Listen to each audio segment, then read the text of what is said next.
waktu untuk login itu sekitar sampai jam 8. Ketika ada login yang lebih dari jam 8, ada kemungkinannya untuk tidak bisa masuk ke dalam grup. Selanjutnya diharap untuk mematikan atau mute voice-nya selama adanya selama adanya webinar ini. Lalu selanjutnya untuk tidak chat di room ini ketika pembicara menyampaikan, kecuali nanti ketika di akhir silakan chat pertanyaannya, ntar oleh moderator akan dipilih beberapa pertanyaan. Seperti itu, atau bisa PC pribadi dari moderator ini.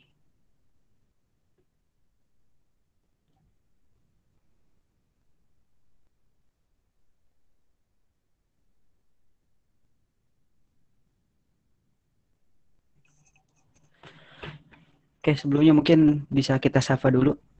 Ya, Bismillahirrahmanirrahim. Assalamualaikum warahmatullahi wabarakatuh. Waalaikumsalam. Waalaikumsalam. Waalaikumsalam warahmatullahi wabarakatuh. Waalaikumsalam warahmatullahi wabarakatuh. Warahmatullahi wabarakatuh. Oke, sekali lagi selamat datang kepada Bapak Ali Sakti yang telah menyempatkan waktunya selaku peneliti dari Bank Indonesia Institute. Ya, kali ini kita akan membahas mengenai stimulus ekonomi syariah dalam pandemi COVID-19 kali ini. Nah, sebelumnya saya akan membacakan sekilas track record dari Pak Ali Sakti. Terlebih dahulu track recordnya. Beliau ini berpendidikan S1-nya di Universitas Pajajaran dari tahun 1993 hingga 1998. Beliau juga salah satu pendahulu dari Divosei. Beliau salah satu KAVOSEI terdahulu. Oke, saat ini sejak Maret 2004 hingga saat ini beliau menjadi peneliti di Bank Indonesia Institute. Dan alhamdulillah kita telah diberikan kesempatan untuk bertemu, untuk mengkaji mengenai peran atau stimulus ekonomi Islam ketika menghadapi pandemi. Apa saja kira-kira yang pernah dampaknya, apa saja kira-kira dampak COVID pandemi ini terhadap ekonomi Islam. Lalu bagaimanakah ketika zaman dahulu para Rasul dan sahabatnya ketika terjadi pandemi atau masa-masa krisis, seperti apakah kebijakan-kebijakannya dan kebijakan apakah yang bisa kita terapkan atau yang bisa apa sih yang bisa kita sebagai ekonom global lakukan ketika menghadapi pandemi ini. Ya, insya Allah nanti ketika jam 8 akan kita buka, akan kita mulai kepada narasumbernya langsung. Oke, diperhatikan kembali lagi untuk kepada para peserta untuk mematikan seluruh mikrofonnya.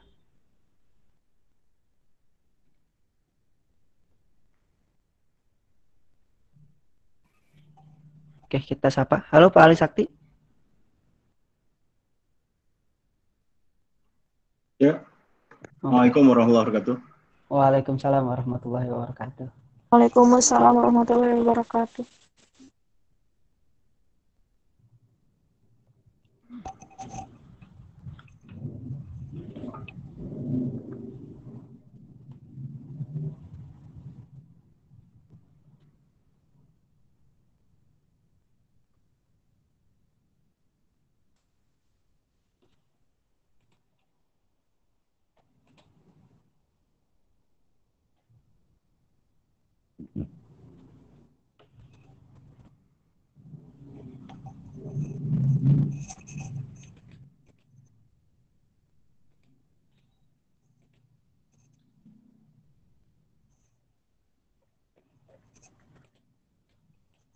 Oke, kita buka webinar kali ini dengan baca basmalah bersama-sama. Bismillahirrahmanirrahim.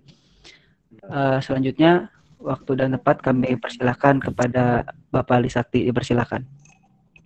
Jazakallah khair.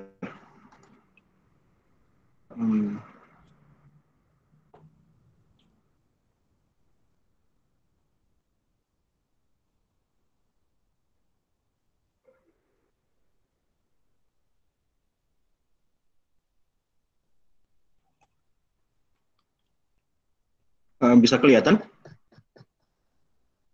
Bisa, Pak. Bisa. Ya. Ya. Ya.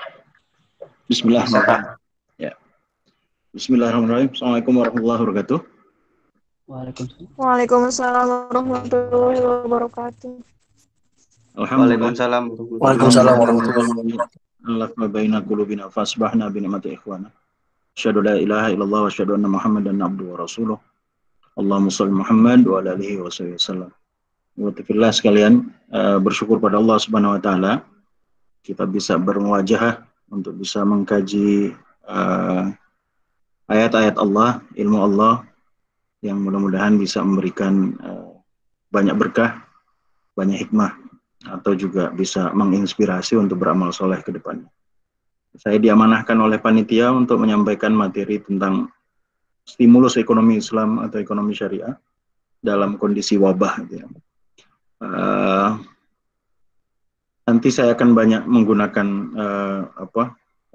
grafik, tapi mudah-mudahan kalau nanti ada yang bertanya detail, tolong mungkin dituliskan pada saat saya menyampaikan, nanti baru ditanyakan selepas penyampaiannya sudah selesai gitu ya. Baik rekan-rekan, saya mulai dari kondisi yang ada saat ini, ya, bahwa ekonomi menghadapi dua jenis krisis, ya, krisis kesehatan yang ada di atas ini, kurva di atas ini, dan krisis ekonomi yang di bawah, dan dia sangat berkorelasi positif gitu ya. Jadi kalau krisis kesehatan kita sudah tahu dan rasanya sudah sangat familiar dengan kurva krisisnya, dengan ekonomi wabahnya atau kondisi wabahnya, bahwa yang sedang diusahakan oleh setiap negara adalah bagaimana mencoba untuk memflatkan kurva penyebarannya, ya, penularannya.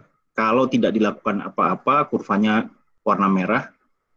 Kemudian kalau dilakukan treatment, lockdown atau karantina atau apapun namanya, harapannya wabah bisa dikendalikan dan jumlah yang tertular menjadi lebih landai gitu ya, agar bisa dikelola, agar fasilitas atau perangkat-perangkat untuk mengelola para pasien itu bisa optimal digunakan.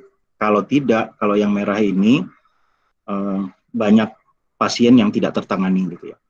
Tapi kondisi kurva ini menentukan juga seberapa besar jurang kejatuhan dari ekonomi. Semakin banyak kasus penularan yang terjadi, maka akan semakin dalam krisis yang dirasakan oleh ekonomi. Kalau dia bisa dikendalikan, harapannya krisis juga bisa di flattening gitu ya. Kalau dia terlalu meningkat pada penularan, maka krisisnya juga akan semakin dalam jurangnya. Dan lekukan atau kurva kurva krisis ekonomi itu biasanya dikenal dengan ada 3 bentuk umum ya. Ada bentuk V, Voltus, ada bentuk U, Ultra, atau ada bentuk L, Lambda. Bentuk V itu mengartikan bahwa krisis itu akan mudah, cepat untuk recovery, ya, karena dia bentuknya V, sebentar saja di bawah langsung naik lagi berupa pemulihan. Kalau bentuknya U, berarti akan ada periode yang cukup lama untuk ada di dasar krisis, baru kemudian dia bisa pulih. Kalau bentuk L, itu maknanya treatment yang dilakukan, bentuk-bentuk treatment atau upaya untuk melakukan recovery gagal. Atau ada yang Nuril Rubini menambahkan kurva atau bentuk I, bahwa ke depan itu tidak ada yang bisa memprediksi.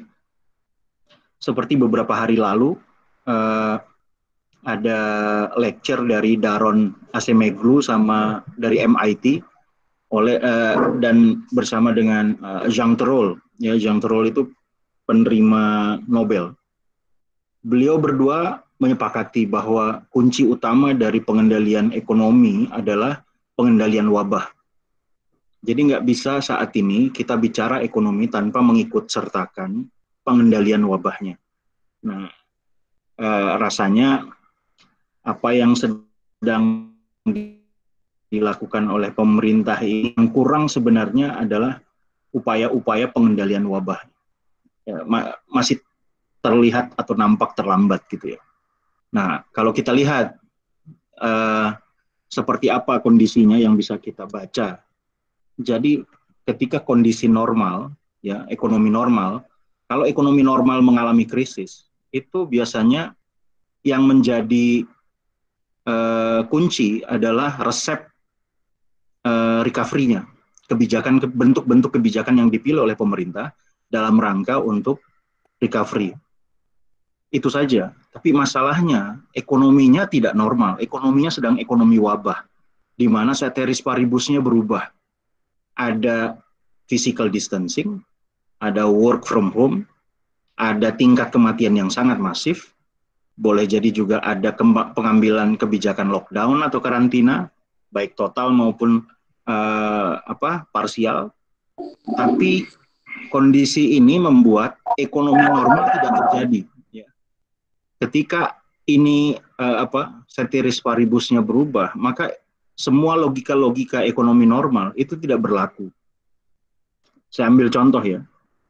Kalau satu resesi terjadi, boleh jadi resepnya adalah insentif fiskal.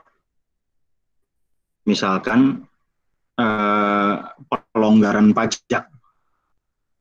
Pelonggaran pajak itu mengurangi beban dari para pelaku bisnis misalkan ya.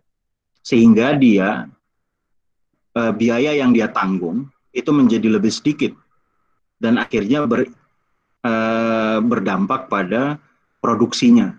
Produksinya bisa jadi lebih banyak atau dia bisa memberikan harga jauh lebih rendah sehingga itu bisa mendongkrak demand. Tapi masalahnya kalau menggunakan logika itu dalam kondisi wabah di mana masyarakat yang sebagai potensi konsumer itu tidak ada di tempat, tidak ada di pasar, semuanya ketakutan karena khawatir tertular wabah. Jadi mau diturunkan harga pasar, ya, diberikan kelonggaran atau insentif, itu tidak akan punya efek yang signifikan karena orang sudah tidak ada di pasar, sehingga demand tidak bergerak. Yang lain juga seperti itu, ya.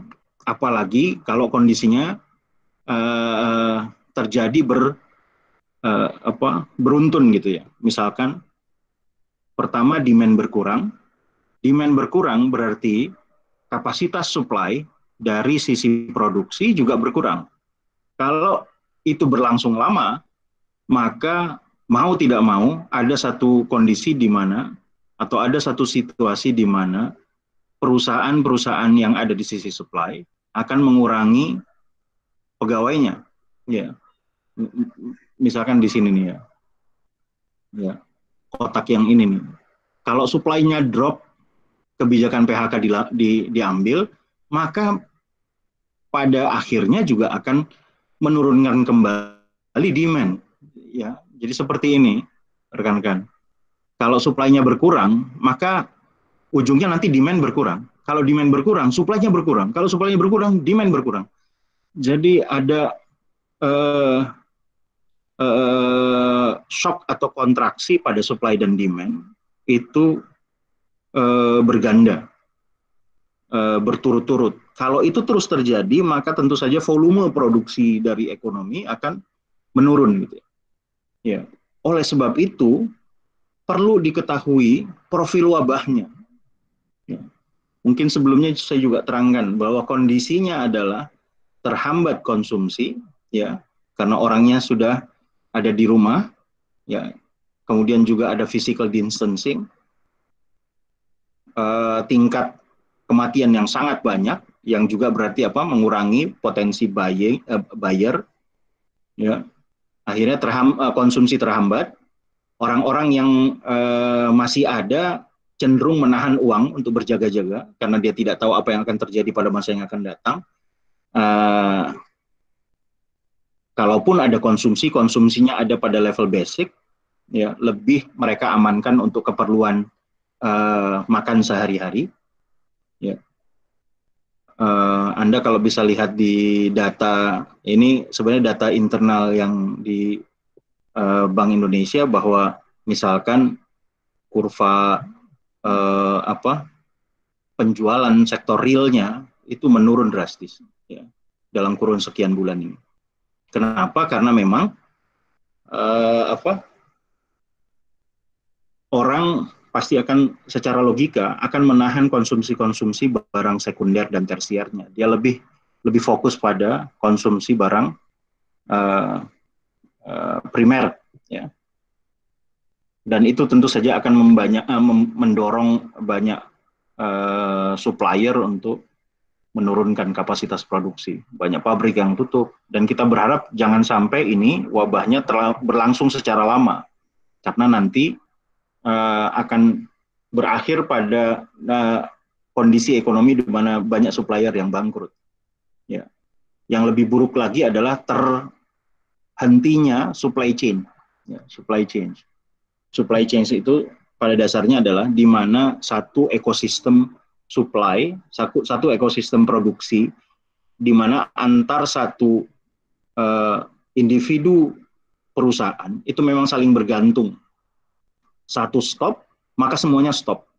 Karena end produknya disuplai oleh banyak pihak. Ya, jadi kalau satu stop, maka barangnya tidak utuh. Ya. Kemudian kalau lockdown, ada hambatan distribusi. Ya. Jadi susah untuk menyuplai barang. Tapi mudah-mudahan pemerintah bisa mengendalikan ini. Ini mungkin pada kondisi yang sangat ekstrim ya. Distribusinya terhambat sehingga pemerintah yang akan melakukan distribusi. Seperti yang terjadi saat ini di Jakarta. Penyediaan barang didistribusi oleh pemerintah. Atau massive death rate yang membuat ini kasus Cina ya, bagaimana 21 juta pelanggan HP-nya hilang. Ya, jadi nomor ini sudah tidak dipakai lagi, boleh jadi karena kematian atau boleh jadi karena migrasi entah kemana, gitu ya. Oleh sebab itu, untuk menaikkan atau sekedar untuk bisa memitigasi kondisi krisis ini, yang menjadi syarat prerequisite dari pengambilan kebijakan adalah profil wabahnya dulu. Tapi masalahnya sampai detik ini kita tidak tahu kapan masa puncaknya ini, ya, atau yang ini, puncaknya itu kapan, durasinya kapan, durasinya berapa lama, kita tidak tahu. Jadi itu harus bisa diperkirakan. Makanya dalam ekonomi mungkin ini satu cabang ilmu yang baru, bagaimana ekonomi juga ke depan harus dibangun secara cross border dengan keilmuan kesehatan untuk bisa memitigasi hal-hal yang seperti ini. Ya, meskipun ini berlaku tidak sering, tapi ini menjadi resiko yang perlu dipertimbangkan pada masa yang akan datang. Dan saya pikir juga isu-isu terkait dengan kesehatan, lingkungan, alam, itu akan menjadi ceteris paribus yang akan sangat diperhatikan setelah periode wabah ini selesai. Ya. Jadi akan ada cabang ilmu yang akan berkembang pada masa yang akan datang. Orang-orang semakin aware, peduli bahwa produksi dan konsumsi harus memperhatikan kelestarian alam atau kesehatan. Nah, kita akan lihat nanti selepas ini bentuk baru dalam berekonomi. Orang-orang akan lebih memilih aset-aset atau investasi-investasi yang juga care dan peduli dengan kesehatan dan lingkungan. Ya, jadi kembali ke sini, profil wabahnya harus diketahui, baru kemudian kita bisa kenali bentuk interaksi ekonomi yang seperti apa, barulah formulasi kebijakannya dilakukan. Melihat kondisi yang ada, saya secara pribadi melihat apa yang sudah dipropos oleh banyak pakar, bahwa ada dua krisis kesehatan dan krisis ekonomi, maka tentu saja langkah kebijakan yang harus diambil adalah menyasar dua ini dengan skala prioritas, mendahulukan perbaikan pada krisis kesehatan, baru perbaikan krisis ekonominya. Oleh sebab itu, bentuk rekomendasi, dan ini sebenarnya sudah banyak literatur-literatur cepat yang sudah banyak disusun dalam 2-3 bulan ini. Itu kalau saya lihat beberapa saya baca, semuanya punya benang merah yang sama. Health protection harus dilakukan, mendahulukan keselamatan jiwa, baru kemudian mitigasi ekonomi. Saya sendiri lebih mendahulukan social economy. Nanti kita lihat bentuk seperti apa bersandar pada prinsip-prinsip ekonomi syariah. Ya. Kemudian mengoptimalisasi transaksi-transaksi berbasis online atau digital. Karena itu yang lebih cocok dalam kondisi wabah di mana orang tidak harus bertemu, tapi transaksi harus dilakukan.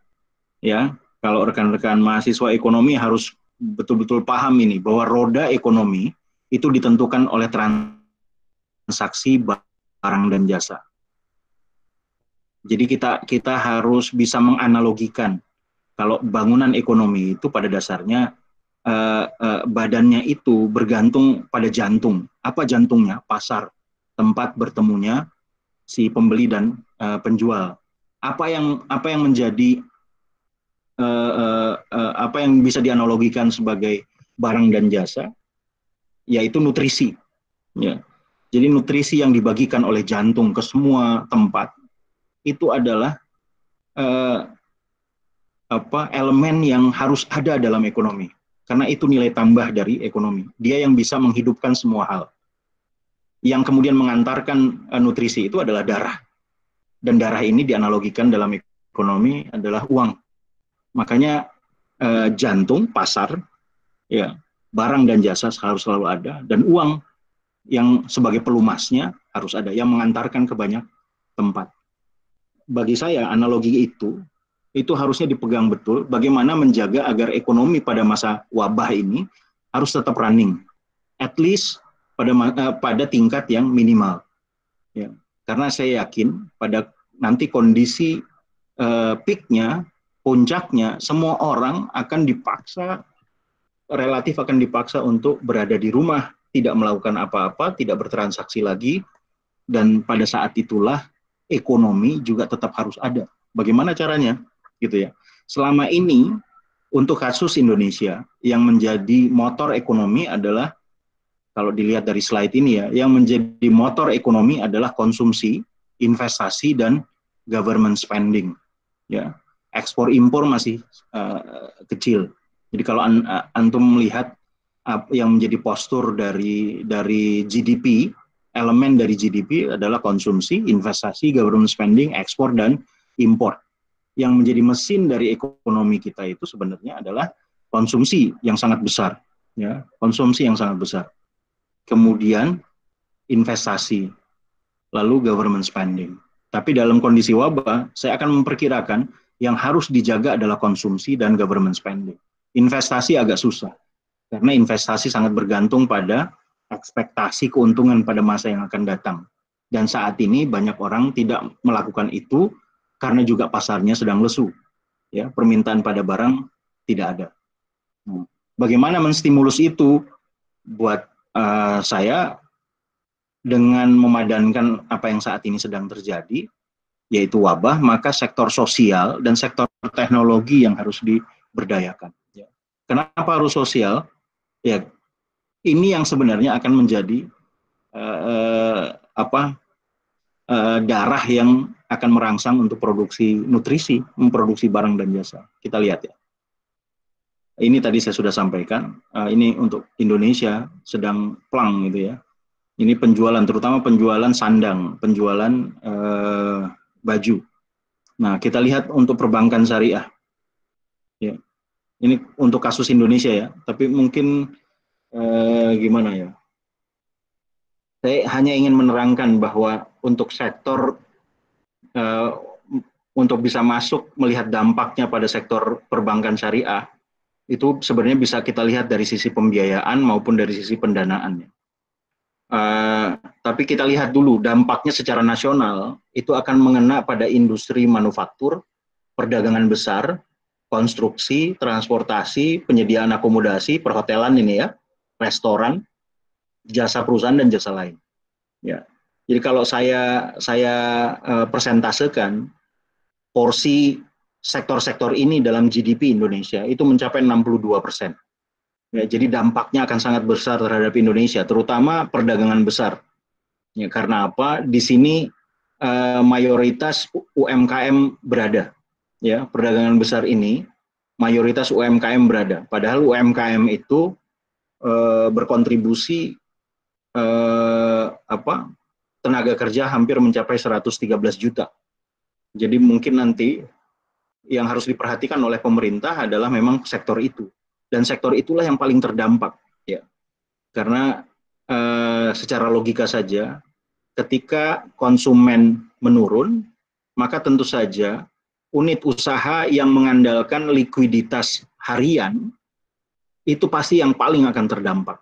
Dan unit bisnis apa yang bergantung pada transaksi harian atau likuiditas harian, ya unit-unit usaha mikro kecil, ya, atau bahkan super mikro, itu akan sangat bergantung pada transaksi-transaksi hariannya. Nah, sekarang kita lihat, kalau seperti itu kondisinya, bagaimana dampaknya ke sektor perbankan syariah kita nih? Ini saya ambil datanya dari BUS dan UUS. Ya.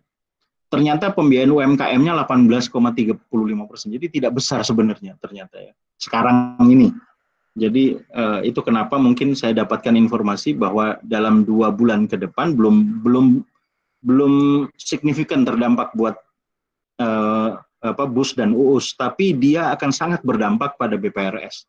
Apalagi kawan-kawan yang ada di KSPPS atau BMT. Kalau di BUS UUS, pembiayaan bagi hasilnya besar. Ya, pembiayaan jual belinya ya hampir sama ya. Sewanya 3%. Yang pasti akan terdampak yang jual beli. Ya. Jadi, yang jual beli kemungkinan dia belum bisa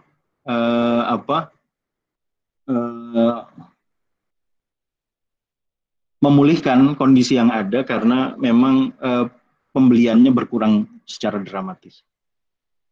Bagi hasil biasanya pada perusahaan-perusahaan yang agak besar, dan biasanya perusahaan-perusahaan yang agak besar sudah punya percadangan. Jadi dalam 1 bulan atau 2 bulan dia masih bisa bertahan dan memenuhi kewajibannya. Tapi kalau sampai durasi wabahnya lebih dari 2 atau 3 bulan, nah ini perlu penyesuaian rencana recovery yang baru. Ya. FDR kita 77, jadi cukup tinggi. Kemudian NPF-nya sebenarnya ini kita belum bisa lihat karena pengaruhnya sifatnya momentus gitu ya. Sifatnya pada saat ini dia tidak melihat historical data. Karena ini betul-betul sangat tiba-tiba sekali sehingga kita bisa lihat porsi-porsi saja profil dari perbankan syariah dan mana yang terdampak. Kemudian kita lihat dari postur atau sebaran portofolio pembiayaan dari perbankan syariah. Yang pertama paling besar 23%, ya ini ada angkanya sebenarnya di sini.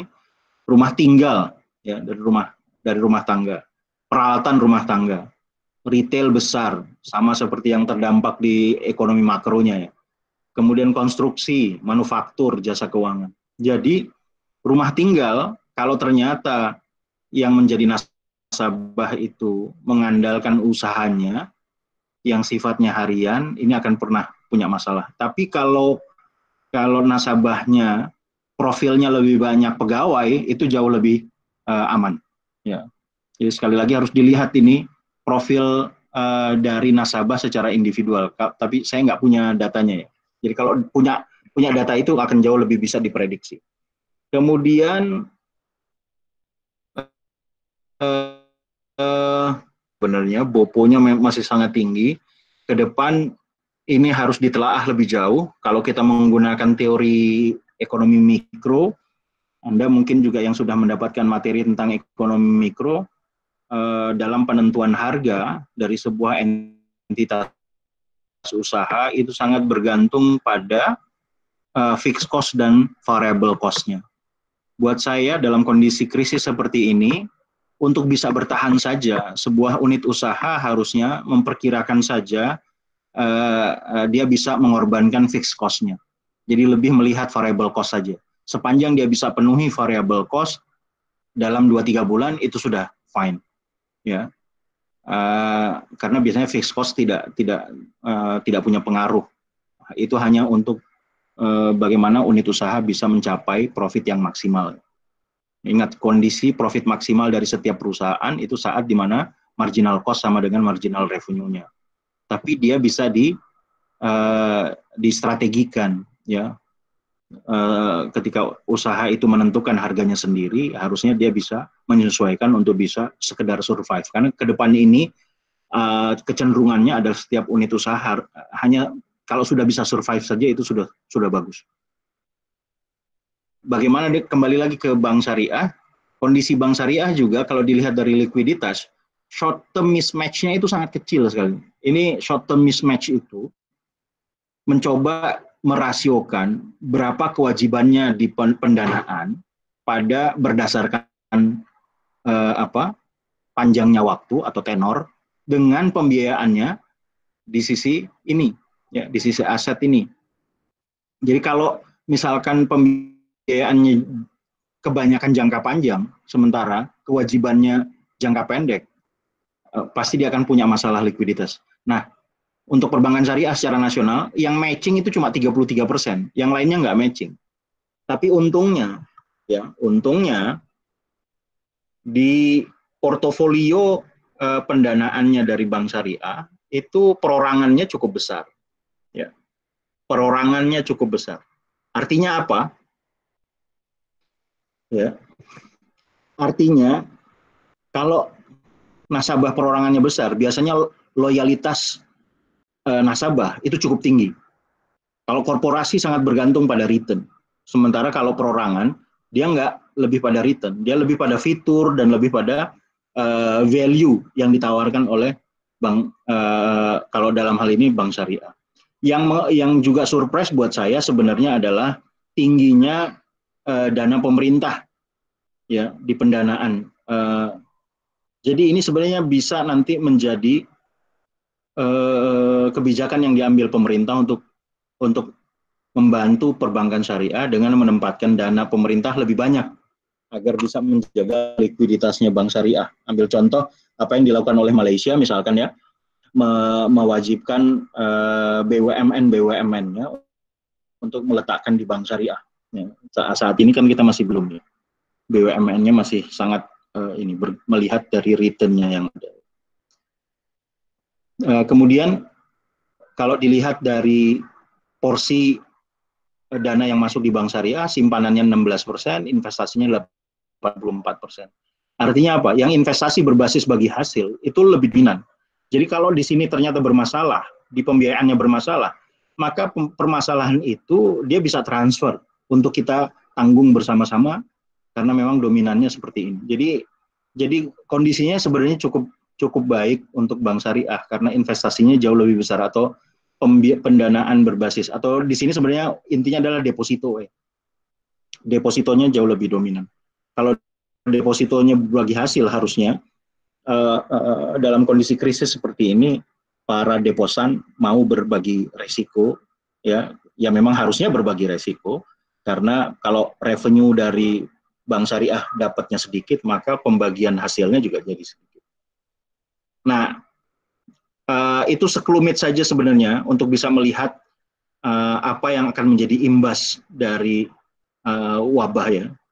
Nah, kalau saya kembali ke kurva yang tadi, maka kalau kita bisa tentukan durasi krisis pada masa peak, jadi peaknya kapan, maka kita sudah perkirakan sebelum peak dan sesudah peak itu menjadi periode di mana orang akan cenderung berada di rumah atau tidak mau keluar atau tidak mau melakukan konsumsi secara normal, sehingga interaksi ekonominya menjadi sangat terdampak atau sangat menurun drastis, ya, karena ada physical distancing, work from home, ya, massive death rate sama lockdown. Kalau ini ada pada periode ini, kita bisa tentukan, kita bisa perkirakan, kita bisa hitung, maka tentu saja pada saat inilah di mana pemerintah harus mengambil kebijakan yang tepat untuk menjaga konsumsi agar tetap ada di pasar. Ya. menjaga konsumsi sebagai bahan bakar dari mesin ekonomi. Ya, ada konsumsi, maka tentu saja dia menjaga supply. Ya, jadi mesinnya tetap running gitu. Nah, bagaimana menjaga konsumsi itu? Buat saya ya harus diinjek konsumsinya masyarakat, ya, atau diinjek government spendingnya pemerintah, karena dua mesin ini yang akan sangat diandalkan pada masa-masa wabah. Ya, jadi dua hal ini, dua variabel ini itu menjadi penting. Kalau tadi saya sudah sampaikan, sektor sosial dan teknologi. Nah, bagaimana kita berkaca dari masa lampau? Ini mungkin dari banyak kesempatan saya selalu sampaikan bahwa pada masa Umar bin Khattab, ya, pada saat paceklik, jadi ekonomi itu tidak memiliki kekuatan untuk bisa running secara normal, di mana masyarakat du'afanya tidak bisa lagi akses ke pasar karena harga-harga mahal, barang menjadi lebih sedikit. Ya, itu yang biasa terjadi pada krisis, inflasinya tinggi, kelompok masyarakat miskin atau du'afanya tidak bisa akses kebutuhannya, maka kita kembali pada pedoman yang dipegang oleh Umar bin Khattab. Umar bin Khattab katakan apa? Sebagai kepala negara atau sebagai Amirul Mukminin, kepala pemerintahan, tugas dia adalah menjaga agar semua orang itu terpenuhi kebutuhan dasarnya. Secara filosofis, pemenuhan kebutuhan dasar itu dalam konteks juga secara Islam ya, bahwa setiap orang dia tidak memiliki masalah ekonomi untuk tetap menjalankan kewajiban ibadahnya. Ya. Karena memang sesungguhnya ekonomi itu kan cuma piranti atau infrastruktur yang membantu seorang manusia untuk tetap bisa maksimal sebagai hamba Allah. Nah, konteks ini yang harusnya dijaga, ya. Meskipun saat ini kita masih tidak melihat filosofi itu, ya. Biasanya subsidi masyarakat miskin itu diletakkan di paling akhir, dia tidak diletakkan di depan. Jadi kalau memang masih ada anggaran yang bisa digunakan, baru dikasih. Tapi kalau nggak ada, dia dulu yang kemudian dikorbankan. Itu yang sebenarnya terbalik dengan ekonomi modern gitu ya. Di ekonomi syariah, kelompok masyarakat miskin diletakkan di depan.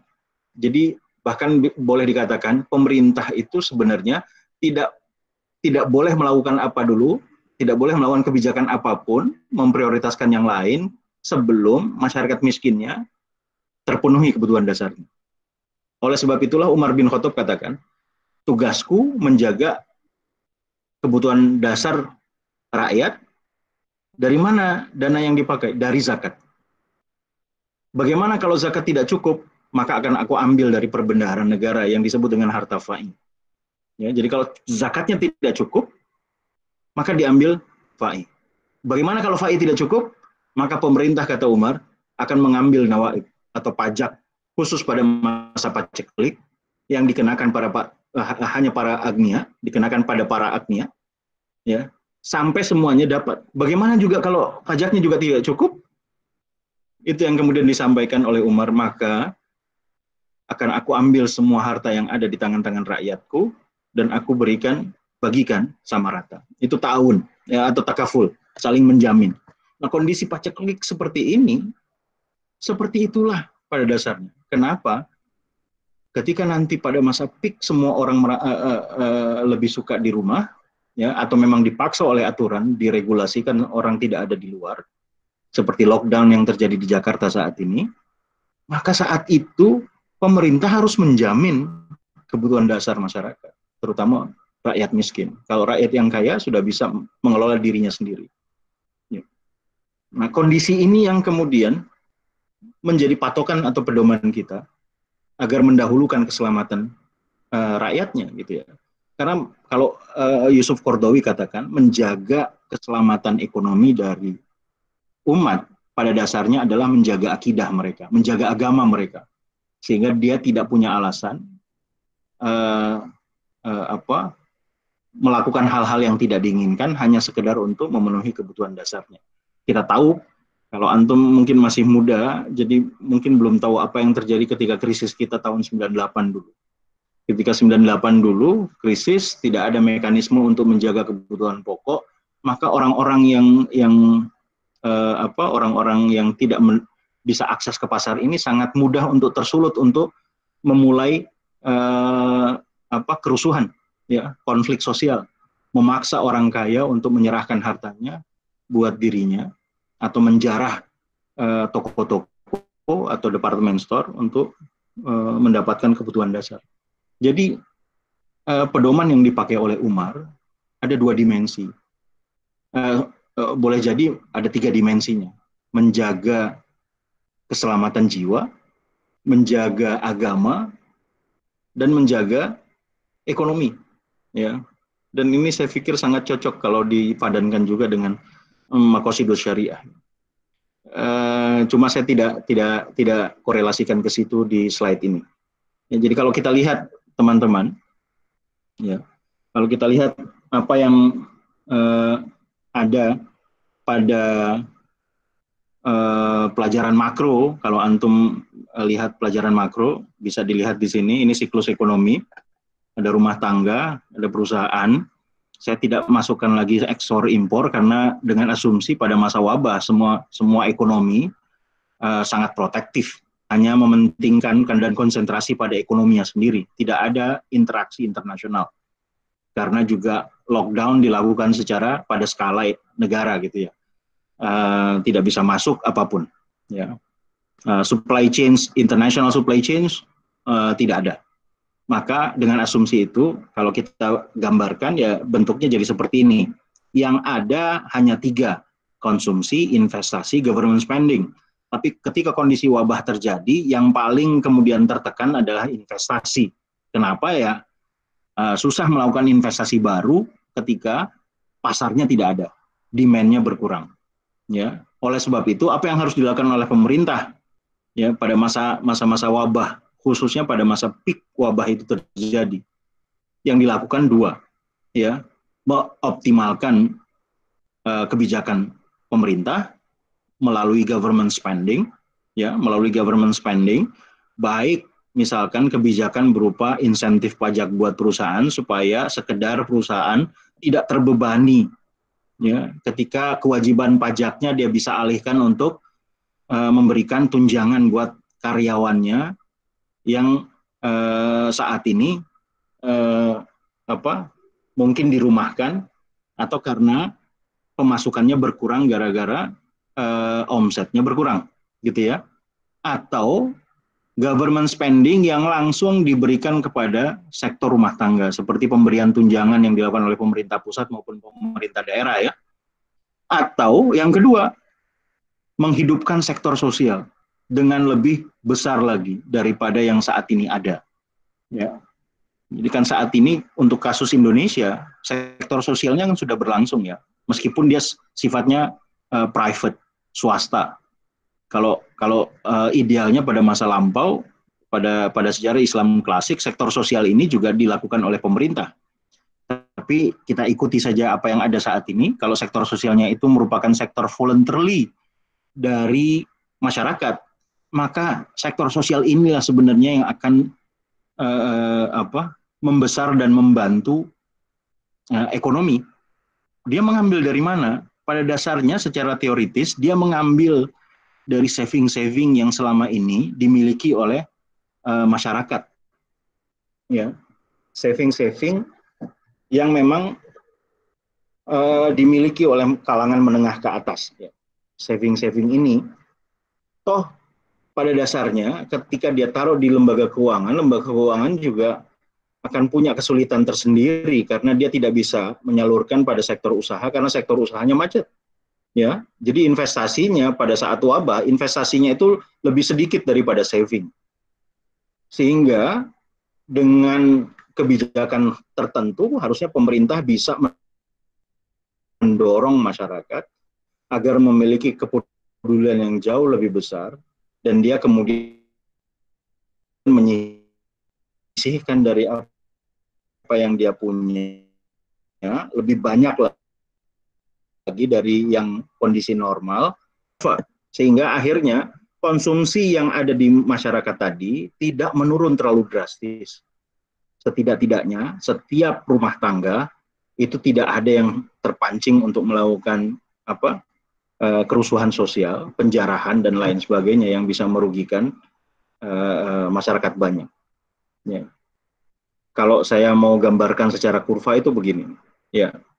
Jadi pada ekonomi yang normal, barang dan jasa itu diproduksi oleh sektor pemerintah dan sektor swasta. Sektor swasta memproduksi barang-barang komersial, pemerintah memproduksi barang-barang public goods, ya, barang publik seperti jalan, tol, jembatan, rumah sakit gitu ya. Nah, jumlah barangnya ada pada kurva ini atau pada wilayah ini. Ini total barang dan jasa yang diproduksi oleh dua sektoral ini. Ya, ini yang nanti berapa banyak yang diproduksi, makanya disebut dengan production possibility frontier, batas kemungkinan produksi dari sebuah perekonomian yang pelaku utamanya adalah pemerintah dan swasta. Sebanyak apa barang yang diciptakan, maka itu yang menentukan kepuasan dari masyarakat. Semakin tinggi barang atau semakin banyak barang yang diproduksi, maka akan semakin meningkat kepuasan masyarakat. Tapi apa yang terjadi pada masa wabah? Pada masa wabah, dia shrinking karena apa? Demand-nya turun. Ya, demand-nya turun. Jadi dari A2 ke B2 menjadi A1 ke B1. Bisa dilihat di sini ya, yang tadinya tinggi menjadi turun. Orang cuma bisa mengkonsumsi barang itu lebih sedikit daripada apa yang ada. Karena apa? Karena semua orang sekarang ini lebih banyak di rumah, menjaga tingkat konsumsinya, uangnya lebih pada precautionary. Ya. Jadi kalau terjadi seperti ini tentu saja kepuasan masyarakat menurun, tapi bukan itu poinnya. Menurun ini karena memang sengaja masyarakat turunkan kepuasannya. Karena apa? Karena wabah. Jadi dalam ekonomi seperti ini akan ada masyarakat, ya, terutama yang ada di sektor swasta, ketika konsumsi turun, maka tentu saja barang yang diciptakan oleh sektor swasta berkurang dari B2 ke B1, ya, B2 ke B1. Artinya apa? Kapasitas produksi dari perusahaan-perusahaan atau dari unit-unit usaha yang ada di sektor swasta itu berkurang. Berarti akan ada layoff. Ada konsekuensi atau dampak mem-PHK-kan pekerjanya. Dan ini akan semakin mengurangi kemampuan beli dari masyarakat.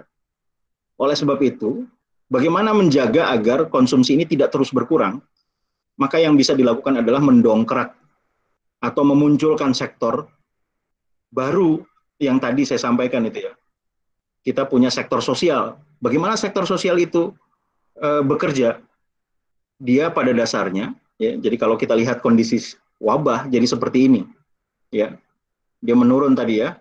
Ini kondisi awal di mana produksi barang dan jasa banyak, tapi kemudian ini asumsinya produksinya banyak, konsumsinya banyak, ya, konsumsinya sama dengan produksinya. Tapi begitu wabah terjadi, konsumsinya lebih sedikit daripada produksinya, ya, konsumsinya lebih sedikit, realisasi mengkonsumsi lebih sedikit daripada produksi. Ya, jadi bentuknya menjadi seperti ini, menjadi shrinking, mengecil. Apa yang bisa dilakukan? Kita memunculkan sektor baru, yaitu sektor sosial. Maka sektor sosial akan memproduksi barang, ya, merangsang agar produksi barang atau transaksi barang menjadi lebih banyak. Ya, transaksi barang menjadi lebih banyak dari sektor sosial. Terserah sumbernya dari mana. Apakah dari zakat, infak, sedekah, wakaf, terserah. Ya. Bisa langsung atau bisa melalui lembaga keuangan sosial. Jadi kapasitas produksi atau kapasitas konsumsi juga kemudian bertambah karena orang yang tadi di layoff atau orang yang juga sudah duafa itu kemudian diberikan kemampuan untuk beli barang, diberikan kemampuan purchasing power, ya, kekuatan untuk membeli barang. Nah, pada saat yang sama dia tentu saja akan menaikkan kurva, ya. Jadi kurva ini sudah mencerminkan juga kurva produksi maupun kurva konsumsi. Ya. Jadi konsumsinya meningkat berarti produksinya juga meningkat. Apalagi kalau ternyata injeksi government yang tadinya dia cuma memproduksi barang-barang publik, ya, public goods, tapi kemudian dia memberikan subsidi sektor swasta untuk memproduksi barang yang dibutuhkan oleh masyarakat melalui anggaran yang dia punya. Ya. Jadi government spending bisa juga digunakan untuk bisa mensubsidi sektor swasta agar memproduksi barang, sehingga akhirnya harapannya sih kembali ke awal gitu ya. Jadi produksinya bisa sama kembali, meskipun ya secara logika nggak sama persis. Tapi setidaknya dia tidak menjadi seperti ini. Ya, kalau ini kan kecil ya. Nah, kita harapkan menjadi lebih tinggi lagi karena apa? Karena ada injeksi dari sektor sosial dan subsidi dari government spending. Ya.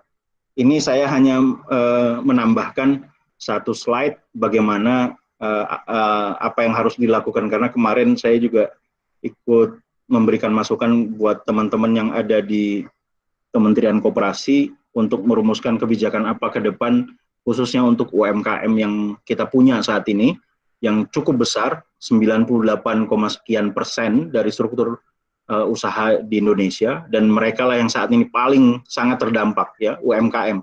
Tapi buat saya UMKM ini tidak bisa dipisahkan dengan lembaga keuangan mikro yang syariah.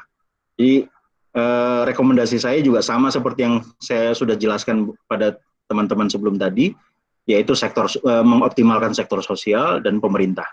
Ya, karena mau menjaga agar mesin ekonomi tetap running. Ya. Meskipun sektor ini itu menjadi bridging ya, menjadi jembatan antara sektor komersial dengan sektor sosial. Ya. Ini menjaga kalangan menengah, kalangan mikro kecil.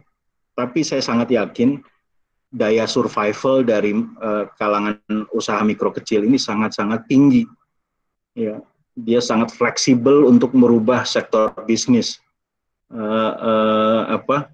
Ketika dia susah untuk menjual baju, menjual pakaian, beberapa kawan memberikan informasi bahwa banyak juga yang kemudian mengalihkan usahanya dari produksi baju menjadi produksi masker. Yang tadinya jualan makanan berubah menjadi jualan herbal. Jadi saya pikir pada kondisi wabah akan ada sektor-sektor tertentu yang juga kemudian booming. Dan itu yang kemudian harus difasilitasi oleh pemerintah. Dibuatkan platform untuk bisa terus berproduksi, terutama menambah teknologi, inovasi-inovasi di sektor teknologi. Karena kalau antum berkaca pada teori mikroekonomi, kalau yang ini kita nggak apa-apa lah ya mengacu, karena saya belum tahu teori syariahnya gitu ya. Yang saya pelajari dulu di teori mikro, kalau antum membaca dulu ada yang namanya teori produksi yang disampaikan oleh Cobb Douglas model, itu bahwa setiap produksi Q sama dengan dari interaksi antara capital dan labor ditambah dengan tingkat teknologi. Jadi biasanya rumusannya itu Q sama dengan A dikali K pangkat alfa dikali L pangkat beta, di mana alfa tambah beta sama dengan 1. Kalau K itu capital, L itu labor, ketika labornya tidak bisa diandalkan karena banyak yang layoff, capitalnya, investasi berupa dana modalnya juga agak susah, maka yang bisa diandalkan adalah A. A itu produktivitas yang bersandar pada tingkat teknologi tertentu.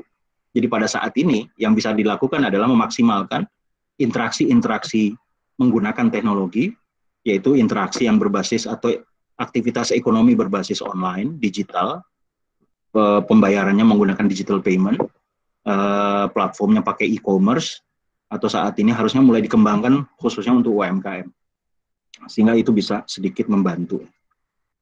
Baik, itu saja yang bisa sampaikan. Mudah-mudahan bisa memberikan gambaran lebih baik tentang apa yang terjadi dan apa yang bisa ditawarkan oleh ekonomi syariah. Jazakallah khair. Assalamualaikum warahmatullahi wabarakatuh. Oke, waalaikumsalam warahmatullahi wabarakatuh.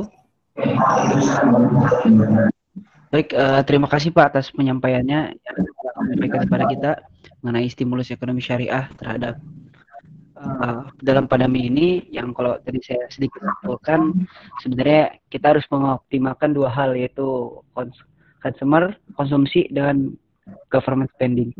Oke, selanjutnya dibuka sesi tanya jawab. Mungkin bagi teman-teman yang tadi ada beberapa penanya yang ingin bertanya lagi bisa menanyakan di sisi chat room Google Meet ini. Oke, mungkin ada satu pertanyaan pertama, Pak. Ini pertanyaan dari Sofia Zahra dari FEB UI.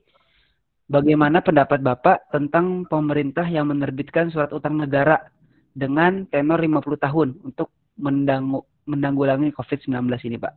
Ya, mungkin bisa ditanggapi. Ya. Jadi begini ya. Sebelum kita bicara tentang landasan teoritis tentang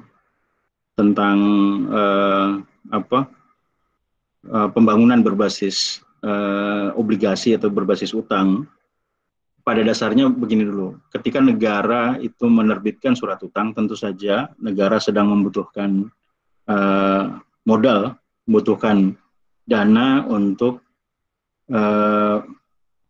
bisa menjaga ekonomi agar tetap berdaya gitu ya.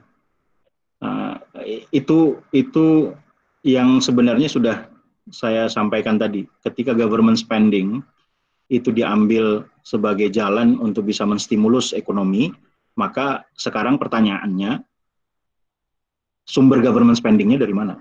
Sumber anggarannya dari mana?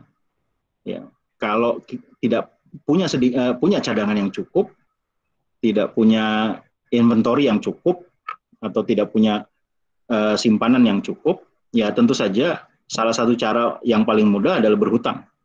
Ya. Tapi perlu diingat bahwa kondisi krisis nanti akan menjadi lebih lama, maka ekonomi yang berbasis utang akan terkena dampak lebih signifikan, gitu ya. Karena kewajibannya menjadi lebih besar, apalagi kalau nanti dilihat dari utangnya dari luar negeri bernominasi dari valuta asing, ya, itu punya dampak. Tapi kondisinya saat ini adalah memang kita butuh dana untuk menstimulus ekonomi melalui jalur government spending.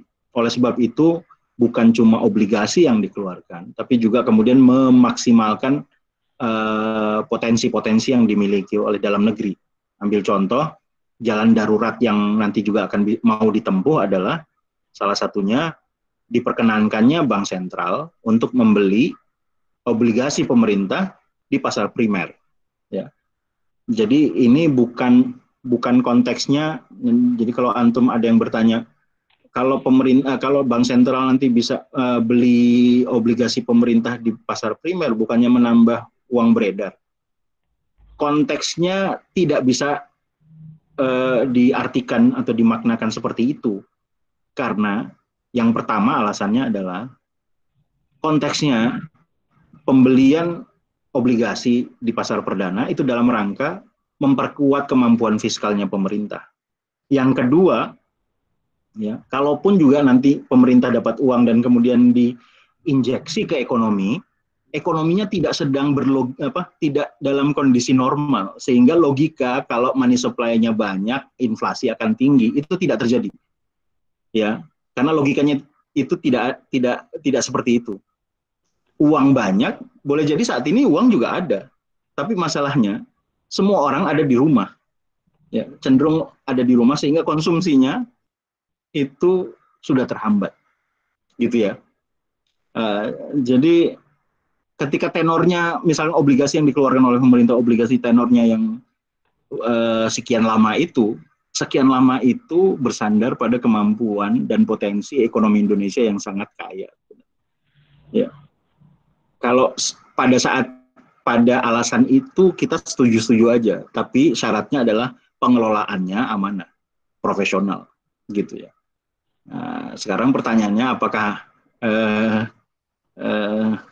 rakyatnya percaya pengelolaannya profesional atau tidak? Dan saya tidak bisa menjawab yang itu, gitu ya. Saya hanya menjawab bahwa pemerintah sedang butuh dana untuk melakukan injeksi atau stimulus dalam fiskal.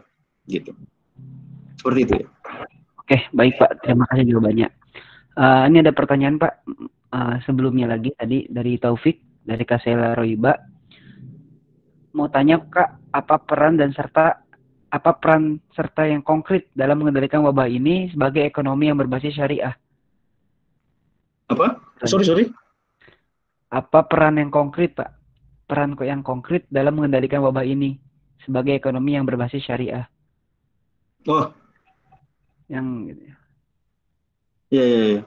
Ya, konkretnya adalah ketika kita munculkan sektor sosial, itu akan sangat membantu orang untuk nyaman ada di rumah, ya.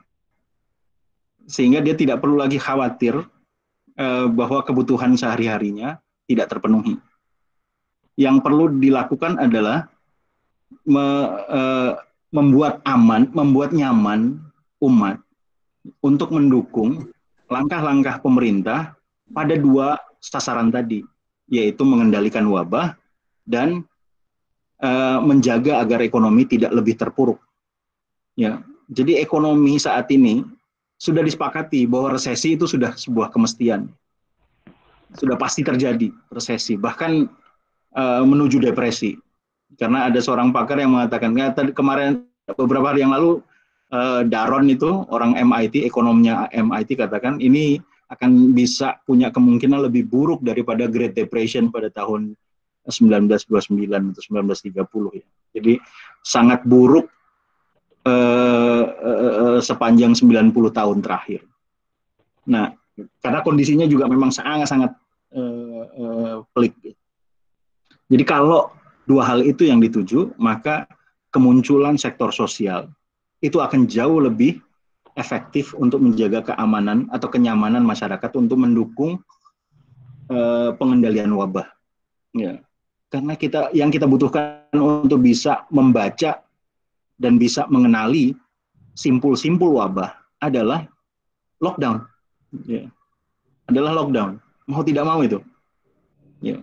Kalau Anda biarkan semua orang masih tetap bisa beraktivitas, mobile kemana-mana, dan kita tidak tahu siapa yang menjadi sumber penularan, karena ternyata juga gejalanya orang yang memiliki wabah itu tidak beberapa orang tidak menunjukkan gejala, ya, sehingga Anda tidak bisa merekomendasikan ya pokoknya yang tidak sakit tidak perlu keluar rumah, nggak bisa seperti itu, karena ada orang yang tidak merasa sakit tapi boleh jadi dia carrier. Nah, hal yang seperti itu yang kita tidak bisa kendalikan. Jadi kalau mau mengontrol, kita lockdown dulu, karantina dulu semuanya, nanti kita akan tahu. Kalau ternyata ada yang bergejala, maka itu yang kemudian dipetakan. Jadi kalau orang mau memformulasi sebuah kebijakan, medannya dia tahu, petanya dia tahu, sehingga jauh lebih efektif. Gitu ya. Oke, baik. Mungkin pertanyaan selanjutnya dari Muhammad Gitrif Gustomo dari FEBUI. Pertanyaannya, bagaimana cara kita mengukur tingkat efektivitas sosial sektor dalam meningkatkan agregat demand, dan bagaimana cara agar sektor ini dapat dipertahankan di masa depan, terlepas apakah ada wabah atau tidak. Seperti yang kita ketahui, tujuan utama perusahaan, nah seperti itu Pak. Ya, itu pertanyaan bagus sekali ya. Jadi seperti apa efektivitasnya? Efektivitasnya adalah sebanyak mungkin masyarakat yang bisa berdiam diri di rumah dan mendapatkan haknya berupa kebutuhan pokok. Ya. Jadi kalau semakin banyak orang tidak keluar dan kemudian hanya mengandalkan apa yang diberikan oleh sektor sosial dan pemerintah, karena dalam rangka mendukung pengendalian wabah, tidak keluar rumah, maka itulah yang efektif. Ya. Bagaimana setelah kondisi wabah? Jauh lebih baik lagi kalau ternyata sektor ini menjadi membesar. Ya, karena dalam dalam logika ekonomi syariah, sebenarnya yang menjadi tulang punggung pertumbuhan ekonomi adalah apa? Populasi. Ya. Jadi ini mungkin penyegaran baru buat teman-teman ya. Kalau Anda baca buku Muqaddimahnya Ibnu Khaldun, dia katakan semakin banyak populasi di sebuah wilayah, maka akan semakin tinggi potensi kemakmuran yang bisa dicapai oleh wilayah tersebut. Karena apa? Karena potensi volume transaksi ekonominya sangat besar. Ya. Jadi kan kalau kita tahu bahwa dalam ekonomi syariah, masalah yang mau ditembak dan dijaga agar selalu terjadi adalah distribusi kekayaan dan pendapatan. Ya. Ingat tadi ya, nutrisi ekonomi kita ini adalah barang dan jasa. Kalau semua orang mendapatkan apa yang menjadi kebutuhannya, barang dan jasa, maka volume transaksi akan terus membesar. Ya. Jadi kalau si orang kaya mau memberikan sebagian hartanya kepada orang miskin, maka orang miskin yang tadinya tidak punya kurva demand akan punya kurva demand. Ya. Kalau ada kurva demand, apa yang terjadi? Supply akan merespon. Jadi kalau demand-nya naik, supply akan merespon. Supply juga akan naik. Artinya apa? Secara jangka pendek demand naik, harga tinggi. Tapi begitu supply-nya naik, secara jangka panjang, maka harganya akan turun kembali ke keseimbangan, tapi kondisinya sudah berubah, yaitu volume produksi barangnya sudah jauh lebih tinggi. Makanya itu yang disebut dengan Ibnu Khaldun. Kalau demand-nya naik karena populasi, bahwa setiap populasi, setiap orang yang ada di wilayah tersebut mendapatkan atau punya kemampuan demand dan terpenuhi kebutuhannya, maka volume transaksi atau pertumbuhan ekonomi dari wilayah itu atau dari daerah itu akan sangat besar. Gitu ya. Jadi sepanjang yang sosial tadi semakin banyak diberikan kepada masyarakat, maka insya Allah akan semakin besar pula transaksi yang bisa dihasilkan dari perekonomian itu. Artinya gini, logika kita itu, jadi pertumbuhan itu bukan lagi by volume. Jadi kalau Anda lihat Amerika, itu pertumbuhan ekonominya by volume. Apa yang definisi by volume? Bahwa setiap orang berkonsumsi lebih besar daripada normalnya. Jadi kalau misalkan Anda bayangkan, kalau saat ini rata-rata orang Indonesia punya handphone cuma 1,5. Ya, Anda tahu ya, kalau setiap orang punya konsumsi handphone 1,5. Kenapa? Karena kepemilikan handphone di Indonesia itu 133%. Ya, 133% itu hampir 1,5 kan ya. Kalau 150% kan berarti 1,5. Kalau 200% berarti satu orang Indonesia, ya satu orang Indonesia punya 2 handphone. Ya, jadi kalau populasi handphonenya 2 kali dari populasi manusianya, itu berarti satu manusia punya 2 handphone. Nah, Indonesia ini 133, ya 1,3 berarti. Nah, di Amerika itu sudah hampir sudah 2 lebih. Ya, itu untuk handphone. Nah, bagaimana kalau ternyata makan Anda juga melebihi dari yang normal? Cemilannya lebih banyak.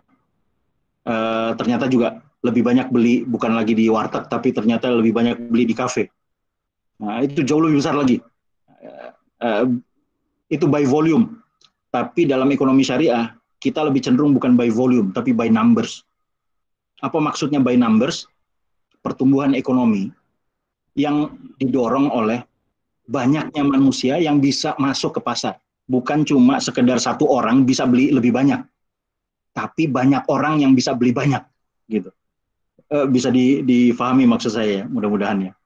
Jadi kalau semua orang diberikan kesempatan untuk bisa beli barang dan akses barang, maka pasar akan jauh lebih dinamis. Ya. Sama kayak misalkan saat ini Indonesia ada populasi 270 juta orang. Orang miskinnya kalau ada 50 juta, berarti kan ada 50 juta yang tidak bisa masuk dalam kurva demand.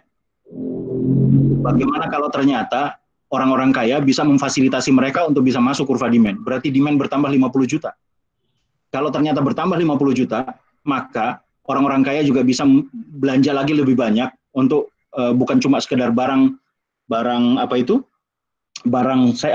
primer, tapi juga barang sekunder. Begitu seterusnya.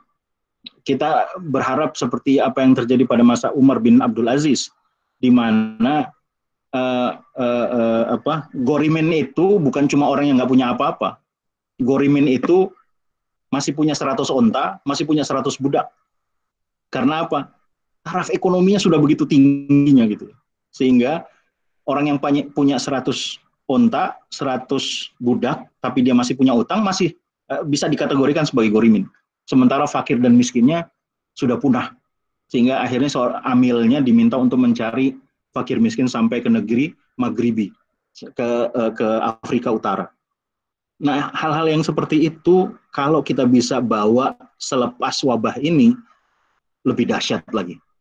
Karena semakin banyak orang yang bisa masuk pasar, dan ekonominya akan semakin dinamis. Begitu ya? Baik. Oke Pak, kita udah sekitar 1 jam dalam diskusi dalam webinar ini.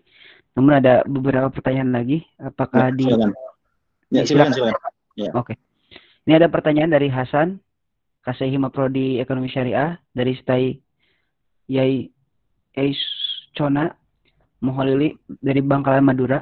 Mau tanya Pak Ali, yang pastinya dengan adanya wabah ini semua tidak sejalan dengan baik, ya ini krisis kesehatan. Nah, bagi perusahaan-perusahaan yang bergelut dalam produk-produk kesehatan ini menjadi peluang dan kelemahannya apa Pak yang berdampak ke perusahaan yang bergelut dalam produk kesehatan? Mohon penjelasannya. Oh ya, ya itu yang saya katakan tadi ya. Pada masa-masa tertentu akan ada tentu saja produk-produk yang tidak menurun, tapi dia malah meningkat karena kondisi tertentu. Ya salah satunya yang Anda tadi sampaikan itu tadi. Produk-produk kesehatan akan diburu, ya. Tapi apabila tidak efektif, tidak efisien, tidak profesional, tidak dijaga pasarnya, ada penimbunan, ada moral hazard, ada fraud, ada kecurangan, itu malah semakin memperburuk. Ya. Tapi peluang-peluang seperti itu harusnya dijaga pasarnya. Makanya kalau dalam teori ekonomi syariah ada hisbah, ada pengawas pasar yang sangat-sangat menjaga agar pasar berlangsung secara sehat, secara normal. Tidak ada orang-orang yang mengambil keuntungan dalam kesempitan, gitu ya. Yang saat ini kemungkinan besar terjadi, seperti orang yang menimbun hand sanitizer, disinfektan, gitu ya, atau bahkan masker. Ya. Saya sangat yakin gitu kalau itu kemudian bisa menjadi peluang, maka sektor-sektor turunannya akan juga terangsang. Misalkan apa? Kalau maskernya banyak permintaan, tentu saja akan ada permintaan kainnya, gitu kan ya. Kalau ada permintaan kainnya, tentu saja akan ada pabrik kain yang juga terangsang untuk bisa running. Delivery-nya ada transportasi yang kemudian juga bisa mengiringi peningkatan pada permintaan itu. Begitu juga dengan permintaan pada yang saat ini ya, misalkan herbal, madu, habatus sauda, atau VCO, atau sekedar jus jambu gitu ya. Semua orang sudah mulai melihat peluang-peluang itu. Dan saya pikir itu baik gitu ya. Atau mencoba melakukan inovasi-inovasi pembukaan lapak-lapak digital atau lapak maya atau online yang membuka pasar. Misalkan kayak yang ada di Malaysia, dia buka yang namanya bazar online. Setiap orang bisa buka lapak di sana dengan gambar-gambar, lalu kemudian difasilitasi oleh transportasi online atau kalau kita ada ojol gitu kan ya, atau sebenarnya juga bisa dimanfaatkan opang. Kalau misalkan bazar-bazar online itu hanya berlaku pada komunitas tertentu di wilayah tertentu. Nah, begitu ya. Oke. Terima kasih Pak. Ini ada beberapa lagi Pak. Ya, silakan. Oke. Ini dari Naufal, dari Tazkia. Dia menanyakan dari konsep atau solusi Bapak tadi tentang konsep solusi perbaikan ekonomi dibutuhkan regulasi yang tepat. Nah, apakah regulasi untuk mendukung skema tersebut sudah dimulai dibahas bersama pemerintah dan DPR agar setelah pandemi berakhir dapat langsung dieksekusi Pak tanpa menunggu waktu lama lagi? Saya pikir nggak perlu menunggu pandemi terakhir ya, karena harusnya kebijakan itu adalah untuk mengatasi pandemi, ya. Karena kita tahu bahwa sumber krisis ini adalah wabah. Maka harus ada dua kebijakan yang menyasar untuk mengendalikan wabah dan kemudian menurunkan wabah atau bahkan mematikan wabah. Dan pada durasi dilakukan itu juga perlu ada penjagaan ekonomi agar tidak terlalu terpuruk lebih dalam, gitu ya. Buat saya kita belum saatnya bicara setelah wabah, periode wabah, karena untuk kasus Indonesia saja kita belum, banyak yang percaya kita belum masuk peaknya, belum masa puncak-puncaknya, baru masuk awalan. Nah, itu yang kemarin saya sampaikan ke teman-teman di Kemenkop ya, dan juga beberapa kawan di KNEKS sama pegiat koperasi. Saya katakan bukan cuma sekedar resep atau kebijakan yang diambil, tapi kecepatan mengambil kebijakan itu sama pentingnya dari bentuk kebijakan yang diambil. Jadi saat ini kita sedang berpacu dengan wabah.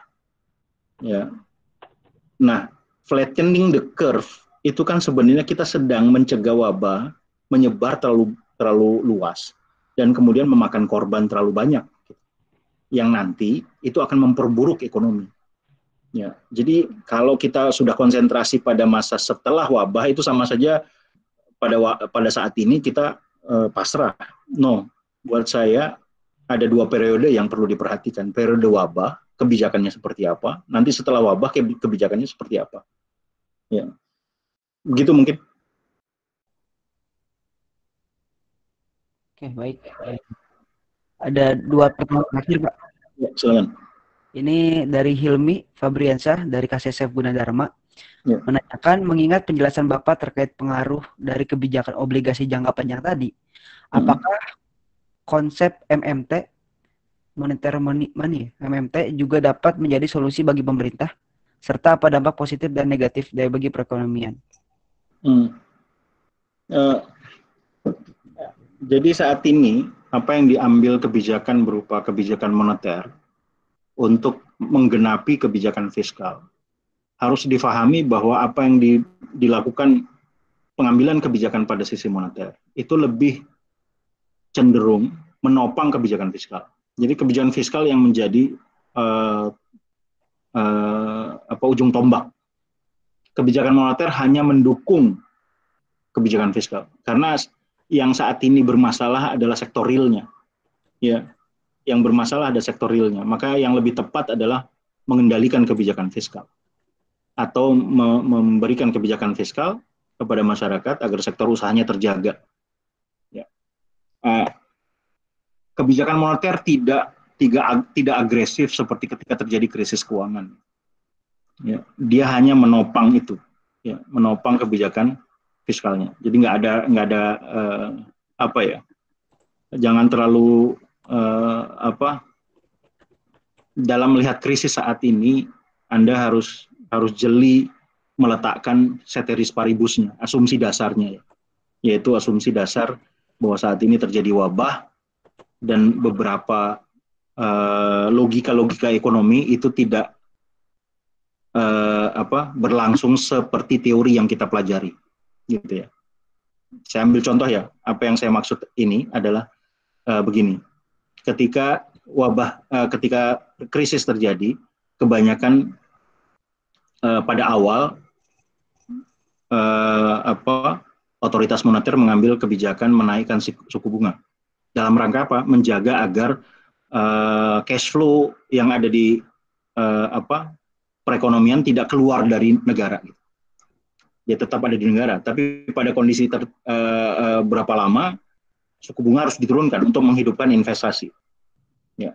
Nah, ingat tuh, kalau kita belajar investasi, ya, yang berkorelasi dengan suku bunga, kalau suku bunganya naik, investasi turun. Kalau suku bunganya turun, investasi naik.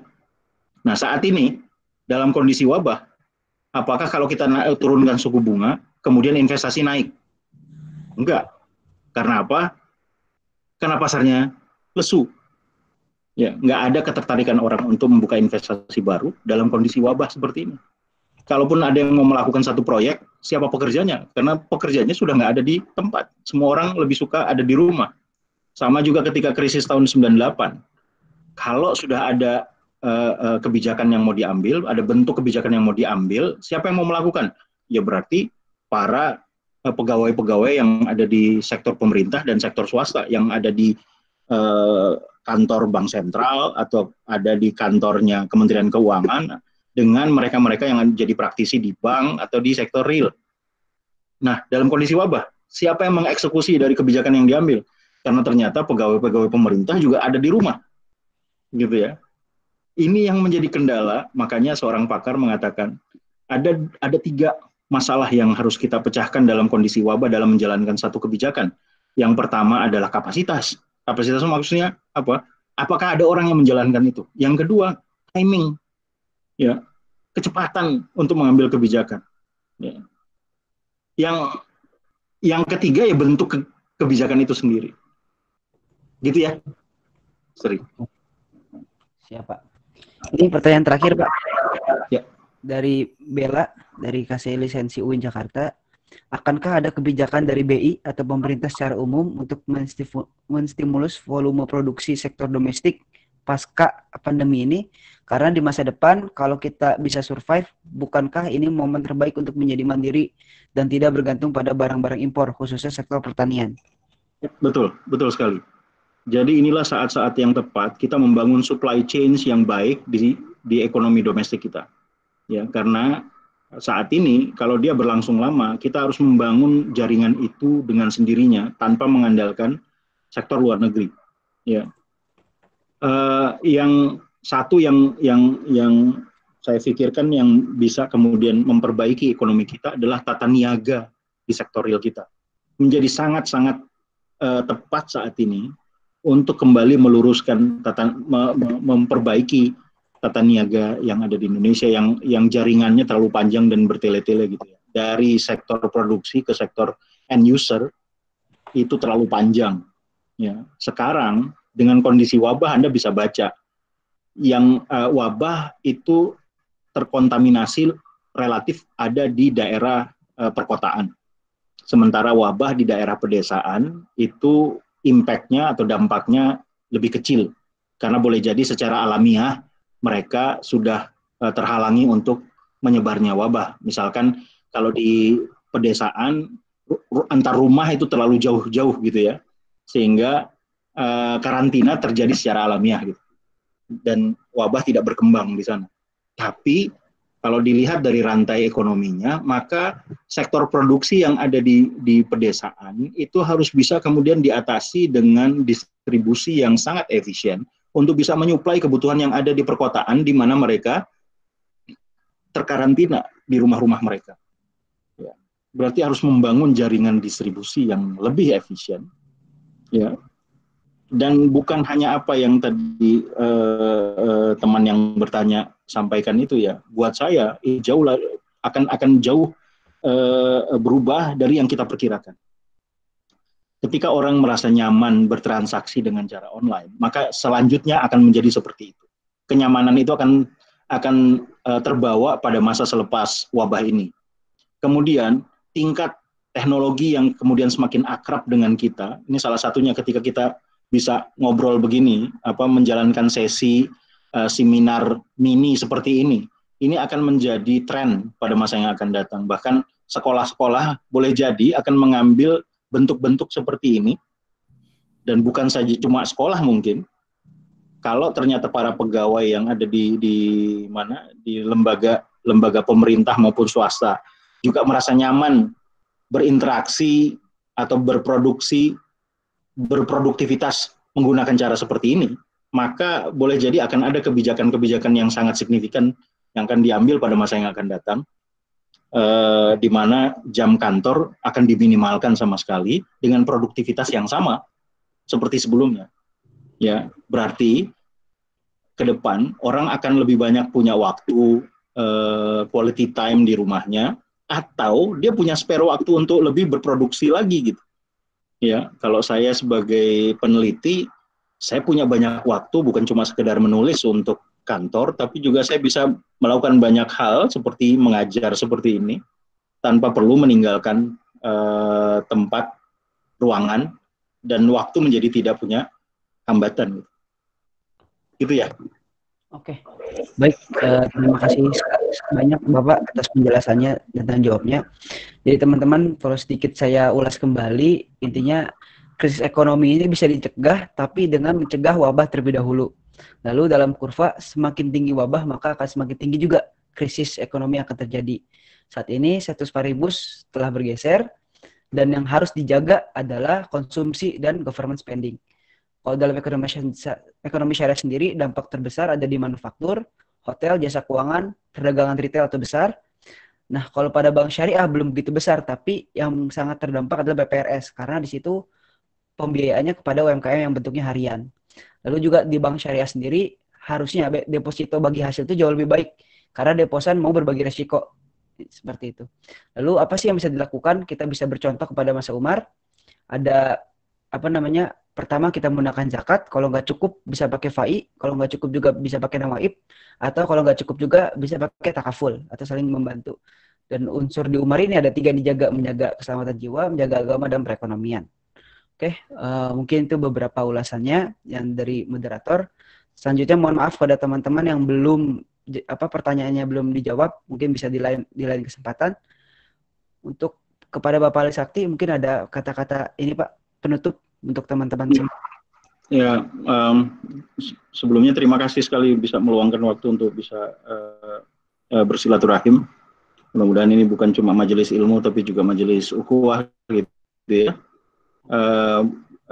Terima kasih atas pertanyaan-pertanyaannya. Pesan saya lebih banyak peduli dengan banyak orang, karena mudah-mudahan karena wabah ini, meskipun kita tidak berjabat tangan gitu ya, tapi akhirnya kita tahu bahwa kepedulian itu yang nanti akan bisa sekedar untuk menjaga agar perekonomian ini masih terus bisa berlangsung. Jangan sampai kita tunggu terjadi konflik-konflik sosial, baru kemudian kita ikut membantu memperbaiki ekonomi. Kalau dulu kawan saya pernah mengatakan, meskipun itu dalam kondisi normal, tapi itu juga kemudian sangat pas juga dalam kondisi saat ini. Jadi beliau pernah bilang, padahal bukan orang ekonomi, dia katakan, daripada kita suapi para narapidana itu di penjara dengan uang pajak kita, lebih baik kita suapi dia sebelum melakukan kejahatan dengan uang zakat kita. Itu yang menjadi sebenarnya jiwa dari ekonomi syariah, adalah peduli dengan orang lain, bukan cuma diri kita gitu. Jika Rasulullah katakan khairun nas anfa'uhum linnas, orang yang paling bagus, ada orang yang paling mulia, orang yang paling baik adalah orang yang paling bermanfaat buat manusia lain. Itu dalam konteks bahasa ekonomi, berarti harta kita yang paling banyak digunakan untuk memecahkan masalah orang lain, itulah yang sebenarnya sebenar-benarnya harta yang nanti akan menyelamatkan kita di akhirat. Mudah-mudahan itu yang bisa memberikan menambah wawasan buat kita semua. Terima kasih sekali lagi. Assalamualaikum warahmatullahi wabarakatuh. Waalaikumsalam warahmatullahi wabarakatuh. Ya, jazakallah khairan katsiran kepada Bapak Ali Sakti yang telah menyampaikannya. Terus juga kepada teman-teman yang telah menyaksikan. Mungkin kita tutup majelis ini dengan istighfar 3 kali. Astagfirullahaladzim. Majelis. Alhamdulillah. Alhamdulillah. Amin. Assalamualaikum warahmatullahi wabarakatuh. Jazakallah khairan. Assalamualaikum warahmatullahi wabarakatuh. Terima kasih banyak Pak. Ya.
Kak Sofi.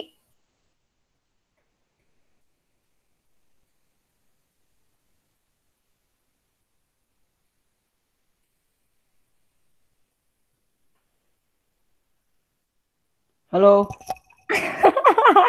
Aku kikin semua orang. Ih, parah. Oh. Gimana Fit? Capek nggak? Ting tong ting tong. Diem-diem bae ya.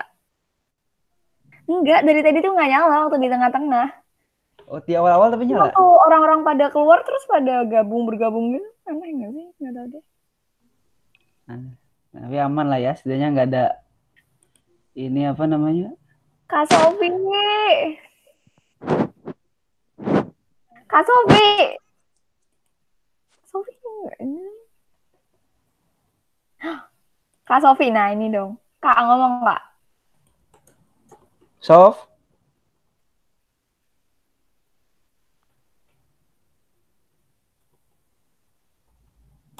Apa sih Kak Sofi? Kak.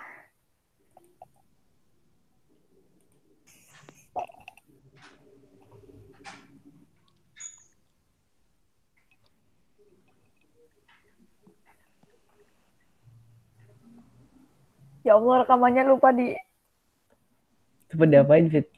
berhenti merekam. Google ya.